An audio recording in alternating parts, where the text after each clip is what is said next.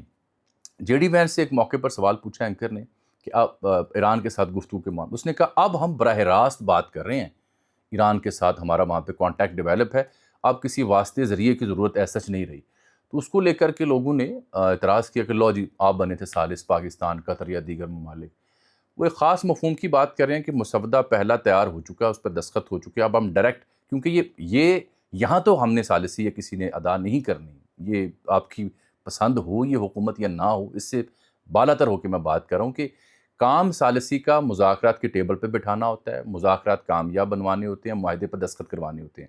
آگے جو 2 بنیادی فریق ہیں یہ ان کے سر درد ہے کہ وہ کیسے نمٹتے ہیں. ہاں اس میں خیر خواہی، نیک اندیشی ہوتی ہے، اگر ضرورت نہ ہو ثالث کی تو پھر بار بار ٹرمپ، ایران، پوری دنیا پاکستان کا نام کیوں لے رہی ہے اور پھر یہ جنیوا کیوں بلایا جا رہا ہے. وہاں پہ جائیں گی عسکری سیاسی قیادت، جو اطلاع میرے پاس ہے ایران کی قیادت بھی جائے گی، باقر کالیباف صاحب بھی اور وہ عباس عراقچی صاحب. اطلاع ہے کہ ٹرمپ اور جے ڈی وینس بھی وہاں پہنچ سکتے ہیں. مجھے لگتا ہے کہ ترکیہ کے وزیر خارجہ، سعودی عرب اور قطر کی ذمہ دار شخصیات بھی وہاں پہنچیں گی جنیوا میں، جو 19 کو دستخط تقریب ہوگی. لیکن یہ تو ہے ایک خوش آئند خوش فہمی. اصل صورتحال جو میں آپ کو بتانے لگا ہوں وہ خطرناک ہے. مجھے لگتا ہے کہ جمعے سے پہلے کام خراب ہوگا، اور وجہ اس کی اسرائیل ہے. کیوں؟ وہ میں ثبوت کے ساتھ بات کرتا ہوں آپ کے سامنے. سب سے پہلی بات یہ ہے کہ یہ ایک اسرائیلی وزیر اعظم بات کر رہا تھا ایک جگہ پہ. وہ کہتا ہے جی کہ ود این ایگریمنٹ اور without an agreement, agreement ہو یا نہ ہو امریکہ ایران کا، جب تک میں پرائم منسٹر ہوں اسرائیل کا، Iran will never have nuclear weapons, جوہری ہتھیار نہیں رکھ سکتا. یہ اصل میں اس لفظ کی آڑ لے کے ایک پیمائشی حربہ ہے اس کا. پھر کہتا ہے کہ میں ٹرمپ سے اتفاق نہیں کرتا اس نے ایران کے ساتھ جو معاملہ کیا ہے. میں نے ٹرمپ کو کہا ہے کہ یہ ہمارے اپنے مفادات ہیں، تمہارے اپنے مفادات ہیں. ایگریمنٹ جو کیا ہے it was made by U S president, by the U S. This is his decision. I repeat, this is his decision. میں دوبارہ کہہ رہا ہوں یہ اس کا ڈیسیژن ہے، یہ نہیں کہنا چاہ رہا میرا فیصلہ نہیں ہے. On the other hands I said that we have our own interest. دوسری جانب ہمارے اپنے مفادات ہیں جن کا ہم خیال رکھیں گے. جو بفر زون بنایا ہم نے، یعنی سیریا کی جگہ لے لی اور پھر اب لیبنن میں جگہ لے لی ساؤتھ میں بفر زون کے نام پر، اور دیہات خالی کروائے، وہ واپس نہیں کروں گا چاہے ایران جتنا مرضی چلائے. جب تک ضروری ہوا وہاں ہم رہیں گے. بالکل یہ ایران کا مطالبہ ہے. اس کے اوپر آ کے امریکہ بھی اب سٹپٹا رہا ہے. آج جب صبح سویرے میں آپ سے مخاطب ہوں کہ ٹرمپ کہتا ہے کہ اس کا کوئی سلوشن دیکھنا پڑے گا. یعنی ٹرمپ پوری لگام نہیں ڈالنے میں کامیاب ہو رہا ہے. وہ گالم گلوچ اس نے کی ہے لیکن ابھی بھی، اور دراڑ بھی آئی کسی حد تک اسرائیل اور امریکہ کے بیچ. لیکن اسرائیل جس طاقت کا مظاہرہ کرتے ہوئے، ہٹ درمی کا مظاہرہ کر رہا ہے، اٹ اسپیکس والیوم کہ کسی نہ کسی کی بیکنگ ہے. پھر جو دوسری بات میں نے آپ سے انٹروڈکشن میں کی تھی کہ یہ صرف نیتن یاہو نہیں ہے. یہ جو ان کا اوپوننٹ ہے نفتالی بینٹ، سابق وزیر اعظم بھی رہا ہے، یہ بھی ہارڈ لائنر ہے. یہ کہتا ہے کہ یہ جو ایرانین کے بارے میں اس نے کہا کہ یہ ایرانین ایکسس آف ایول ہیں، برائی کی جڑ ہیں. اور وی ول فلی رینیو دی آکٹوپس ڈاکٹرائن. آکٹوپس سمندری جو مخلوق آپ نے دیکھی ہوگی، اس کے کئی بازو یا ہاتھ پیر ہوتے ہیں. تو وہ آکٹوپس ڈاکٹرائن کو اس نے ڈیفائن کیسے کیا کہ اگر مجھے آپ اقتدار میں لے آئیں، کیونکہ الیکشن آنے والا ہے، تو وہ کیا کرے گا کہ جو میری حکومت میں نے پہلے کیا تھا وہ کیا ہے. ایک طرف ہم ایران کو روکیں گے کہ وہ جوہری ہتھیار نہ بنا سکے، اور دوسری جانب ہم ایکسلریٹ کریں گے تمام تر اپنی قوت کو استعمال کرتے ہوئے ٹو کولیپس دی رجیم ان ایران، ان کی حکومت گرانے میں، اور تھرو پولیٹیکل، سیاسی، اقتصادی اور ٹیکنالوجی کے میدان میں یا ملٹری کے میدان میں. یہ 5-6 چیزیں گنا کے اس نے کہا جیسے آکٹوپس شکنجہ بناتا ہے تو ایسے ہم ایران کے اوپر شکنجہ کسیں گے، سیاسی طور پر، اقتصادی طور پر، ٹیکنالوجی کے پوائنٹ آف ویو پہ رجیم ہٹانے میں، اور فوج کا استعمال کر کے. اس نے کہا ایران رجیم کا کاؤنٹ ڈاؤن اس دن شروع ہو جائے گا جب آپ مجھے حکومت دیں گے، جب مجھے اسرائیل وزیر اعظم منتخب کرے گا. اب یہ سب میں دیکھ رہا تھا اور لگ رہا تھا کہ گڑبڑ ہے، کیونکہ ہوا یہ ہے اس بیچ میں کہ اسی پیش رفت کے دوران میں نے دیکھا کہ فل سٹیورٹ ہے ایک صحافی، رائٹرز کو ریپرزینٹ کرتا ہے. اس نے کوئی رات 1:30 بجے ٹویٹ کیا کہ اسرائیل کی ملٹری یہ دعویٰ کر رہی ہے کہ اس نے کوئی درجنوں جو میزائلز ہیں، راکٹس، بلکہ درجنوں راکٹس جو ہیں وہ انٹرسیپٹ کیے ہیں، جو کہ لبنان سے مارے گئے ہیں حزب اللہ کی جانب سے نارتھ آف اسرائیل کے اوپر، اسرائیلی فوج کے اوپر. تو یہ خبر بریک ہونا اس بات کا ثبوت ہے کہ یہ خبر پھر اسرائیلی جو فوج آئی ڈی ایف کا ہینڈل، اس نے بھی یہ خبر ٹویٹ کی جو شاید آپ کو نظر بھی آئے. تو اس سے ایک ہی مراد ہے.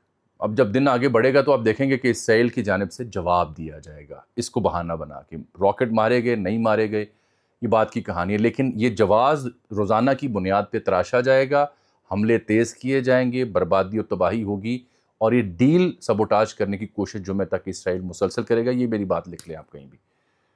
اس کا ایک اور ثبوت دیتا ہوں. پریس ٹی وی، ایران کا ٹی وی ہے، جیکٹ پہنی ہوئی ہے، بلٹ پروف صحافی نے اس کو نمائندگی کرتا ہے، ہیلمٹ پہنا ہوا ہے.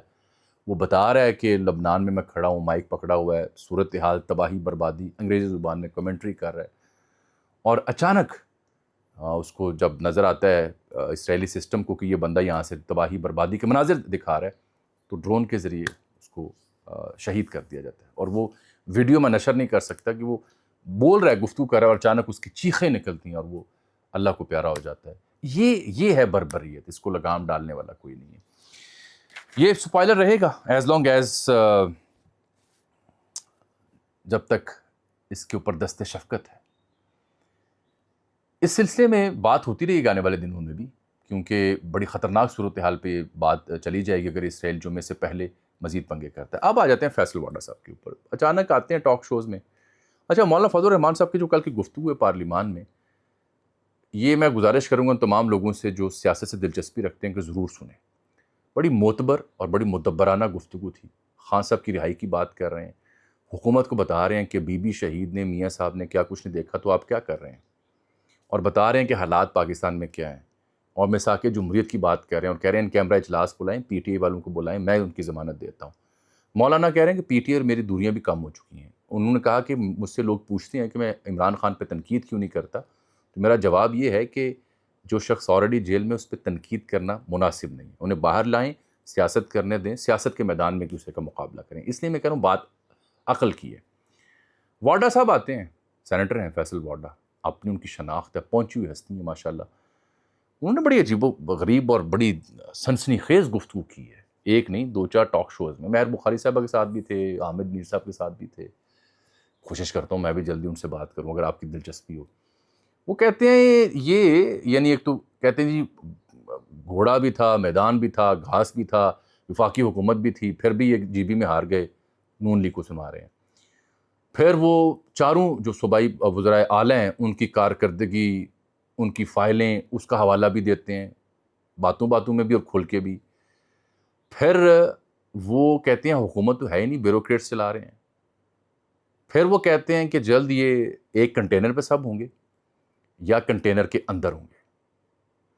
اب واڈا صاحب کی یہ باتیں اس موقع پہ آ کے کرنا اور اس کو نتھی کریں اب سہیل وڑائچ صاحب کے آخری کالم سے، تو میں بھی ایک چونکہ شقی القلب صحافی ہوں اور ہماری تاریخ ایسی ہے 2.5-3 سال بہت ہوتے ہیں. تو جیسے سہیل صاحب نے کہا مجھ سے بھول ہو گئی، یہ حکومت چلتی رہے گی، اگلی صدی تک بھی چلے گی.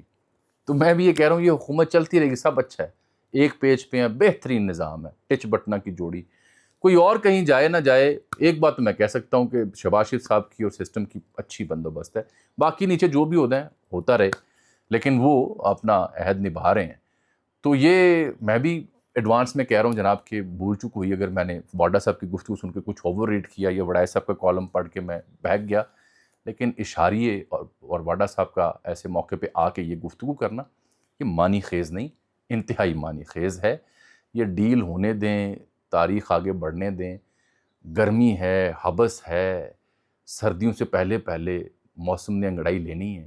دیکھتے ہیں کیا برآمد ہوتا ہے. ابھی بارشیں بھی ہونی ہیں، سیلاب بھی آنے، اللہ معاف کرے، بہت کچھ باقی ہے. ابھی اجازت دیجیے، اللہ حافظ.